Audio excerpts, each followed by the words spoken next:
ఆయన ఇంటి పేరు మార్చుకోవాలి. ఆయన అనుముల కాదు, అబద్ధాల రేవంత్. ఇంత పచ్చబద్దాలు చెప్తాడు అండి ఎవడన్నా ముఖ్యమంత్రి అంటాడు. ఇంత దుర్మార్గమా?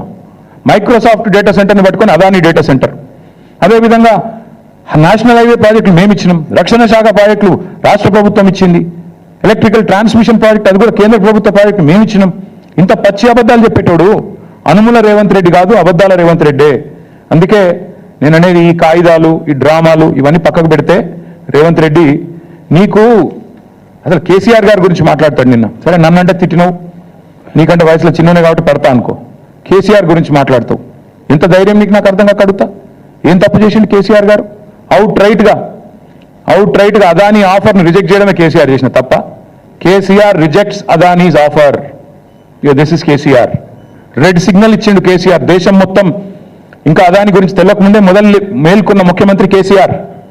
ఇక్కడనే కాదు, కేసీఆర్ గారు ఓపెన్గా యశ్వంత్ సిన్హా గారు రాష్ట్రపతి ఎన్నికల్లో పోటీ పడ్డప్పుడు ఓపెన్గా అడిగిండు, ఎవరి కోసం 10% బొగ్గు దిగుమతి అనే పాలసీ ఎవరి కోసం?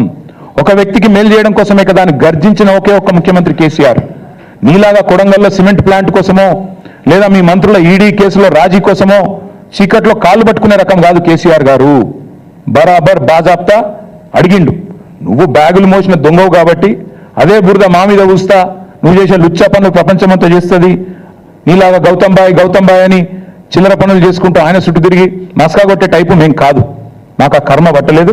ఒకటి మాత్రం పక్కా చెప్తున్నా, నువ్వు ప్రశ్నించకపోయినా నువ్వెన్ని డ్రామాలు చేసినా, నేనేదో రాహుల్ గాంధీ గట్టిగానే వరకు దిగినావు రంగంలోకి, మాకు వెళ్ళవని కాదు. రాహుల్ గాంధీ 2 ఫోన్ చేసి దొబ్బితే ఇక ఇజ్జత్ పోయింది, ఎట్లాగో మార్కెట్లో ఏదో ఒకటి చేయాలని చెప్పి కవరింగ్ కోసం నిన్ను దిగినావు, తప్పు ఒప్పుకున్నావు. అదాని నుంచి 100 కోట్ల విరాళం ఏదైతే తీసుకున్నావో చెంపలేసుకున్నావు.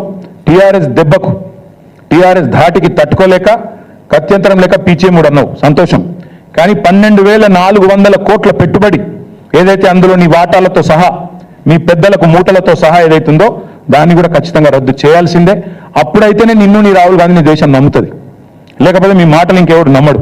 ఇంకొక మాట నేను అడుగుతా ఉన్నా, 5,000 కోట్లు ఇప్పుడే నేను అడిగిన పంపుడు స్టోరేజ్ దాని పాలసీ ఎక్కడుంది చూపెట్టు, ఏ బేసిస్లో ఎంఓయూ చేసి చూపెట్టు. అట్లాగే మూసీని మురికి కూపంగా మార్చే అంబుజా సిమెంట్ ఫ్యాక్టరీ కోసం 1,400 కోట్ల పెట్టుబడి ఏ బేసిస్లో పెట్టుకున్నావు చెప్పు.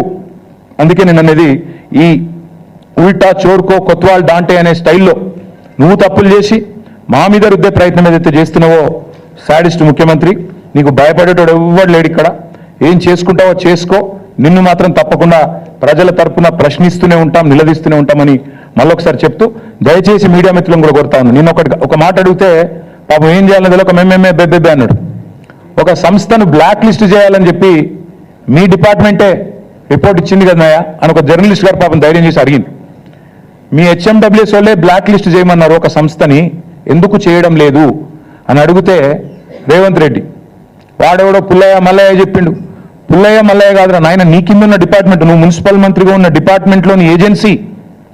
పుల్లయ్య మల్లయ్య దానే చెప్పలే Revanth. HMWSSB Hyderabad metro water supply and sewerage board, ఆ అంశం మళ్ళీ ఒకరోజు మాట్లాడతా, ఈరోజు మాట్లాడను. కానీ అంటే అంత తెలివి తక్కువగా, అంత అసహనంతో, అంత నిస్పృహలో ముఖ్యమంత్రి ఉన్నాడని చెప్పడానికే ఈ మాట చెప్తా ఉన్నా. మీడియాకు కూడా దయచేసి రిక్వెస్ట్, ఆయన ఏదో కన్ఫ్యూజ్ చేసి మన రాష్ట్రాన్ని బదనాం చేసే ప్రయత్నం చేస్తే మీరు కూడా ఆయన ట్రాప్లో పడవద్దని మా ప్రార్థన, మా విజ్ఞప్తి. Thank you.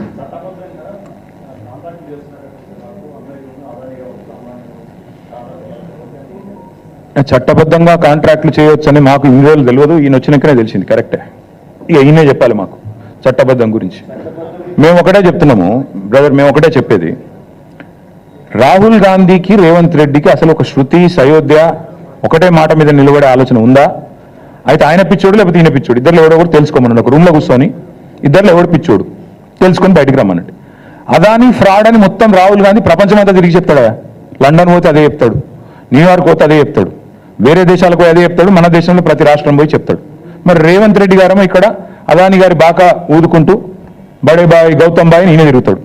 ఇద్దరు ఎవరు పిచ్చోళ్ళు వాళ్ళు తెలుసుకుంటే మంచిది. ఎందుకంటే చట్టబద్ధము రాజ్యాంగబద్ధము నాకు అంతకంటే అందంగా మాట్లాడచ్చు. ఇలా రాజ్యాంగ దినోత్సవం కూడా నేను కూడా చాలా మాట్లాడగలుగుతాను. కానీ రేవంత్ రెడ్డి గారు రాహుల్ గాంధీ గారు తెలుసుకుంటే మంచిది.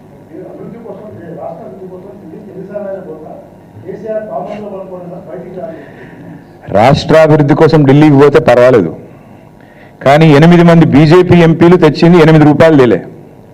28 సార్లు ముఖ్యమంత్రి పోయి 28 రూపాయలు కూడా తేలే.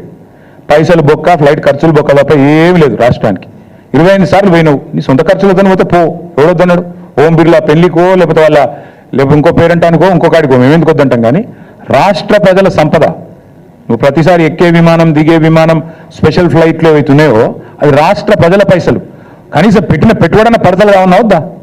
28 సార్లు పోతే ఒక్కొక్క ట్రిప్ కనీసం ఈయన మహానుభావుడు పేద మళ్ళీ బృందం పూసుకొని పోవాలి, మళ్ళా బీజేపీలతో అర్ధరాత్రి సమావేశాలు చేయాలి, దానికి అడ్డగోలు ఖర్చు అవుతుంది. ఆ మాత్రం పడతలన్న కావాలన్నా? అవుతుందా? 28 రూపాయలు తెచ్చినావా? తేగలిగిండా? పోయేది అక్కడ చీకట్లో కాళ్ళు పట్టుకోవడానికి, రాహుల్ గాంధీతో బేరమాడి బ్యాగులు ఇచ్చి మూటలు ఇచ్చి ఆయన కుర్చీ కాపాడుకోవడానికి, అంత తప్ప ప్రజల కోసం పోతలేడు, పోడు. Thank you.